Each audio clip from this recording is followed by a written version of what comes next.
Welcome back, sir. Almost every time. Every time. Such an icon. But I wanted to ask you, being an EP, a director, you're working on these sets of kids.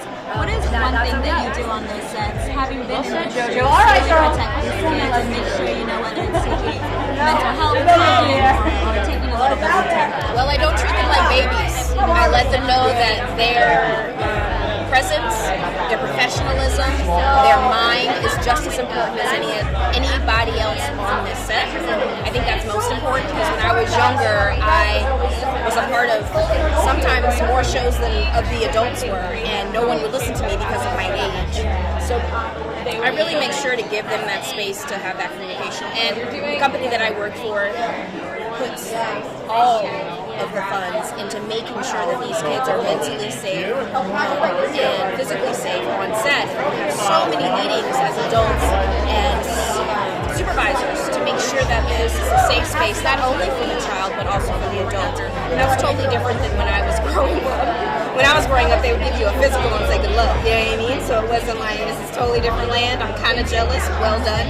And I think because of conversations like the one Demi's having in this, and past child stars have had, I think it's changed the community a lot. You have to talk a lot in interviews about being a former child actor, but what was it like for this documentary, sitting across from Demi, both kind of having that shared experience and stepping back into that headspace? One thing I love about talking to Demi is that I could just look her in the eye, even though before this doc we didn't have each other's number, it's not like we were friends. I could look at her and be like, I get you, girl, let's have a conversation. And I think that happens when you're child stars. I think that's something that comes with the territory. You understand what you go through. Even Joe, you know, I mean, I'm like, she won't text me, and then she'll text me, and I'll be like, I can't talk to you either, I'll talk to you later. And we just understand the world that we live in, so there's no judgment. It's not like, oh my God, you didn't. It's like, girl, do your thing, make your chick. I'll see you when we can go have some in and out, love you, bye.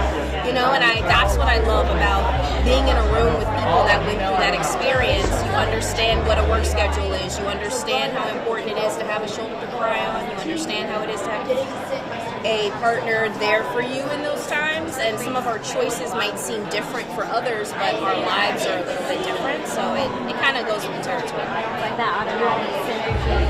And my last question for you is, you're directing a few episodes of the Wizards reboot. What are you most excited about kind of stepping into that one?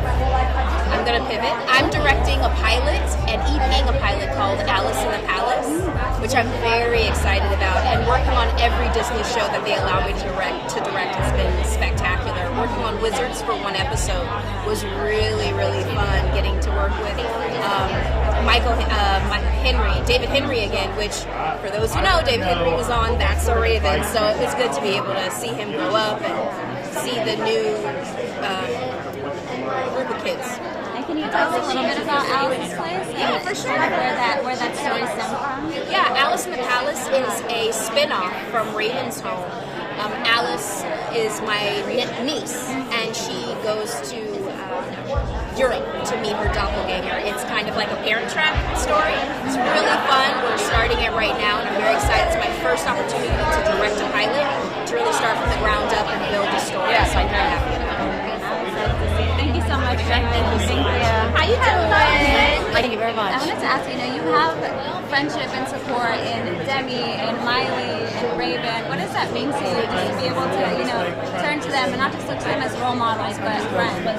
It's honestly the most surreal feeling in the world because they all grew up together, but I grew up at home watching my TV,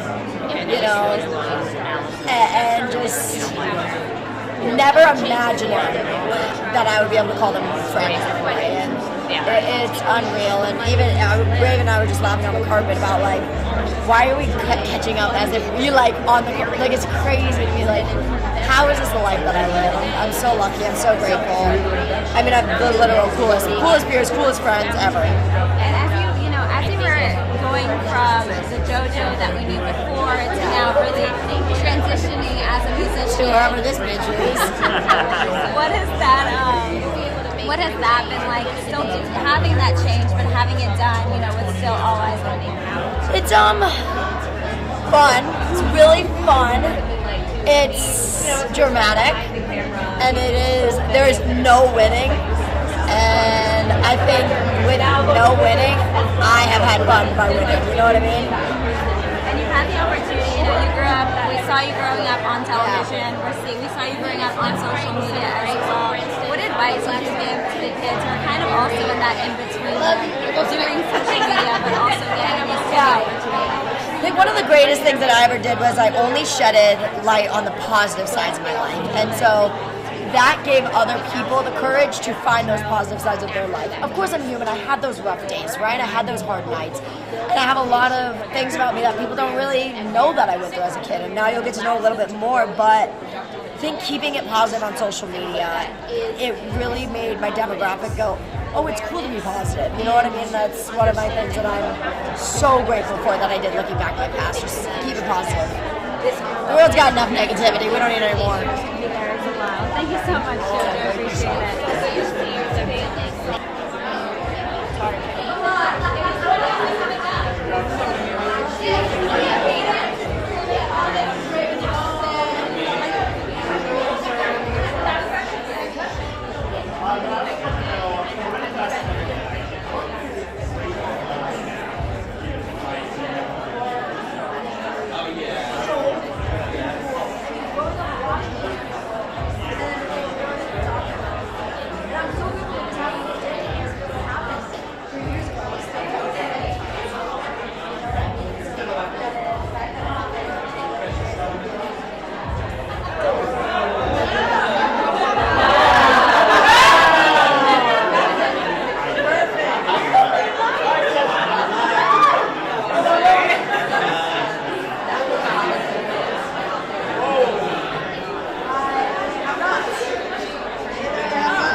Honestly, I'm preparing for a little bit of trauma that I don't really exist to kind of unlock. Because I think there is something that I maybe have sheltered in my brain from realizing when I was alive as a child star. And I have heard about losing, but I think hearing other people's experiences, I might kind of sit there and be like, oh shit, I feel that shit. But not even necessarily knowing. So I'm interested to see how that goes. I keep saying my girlfriend might be having a rough night with his life.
This time, we have to receive our student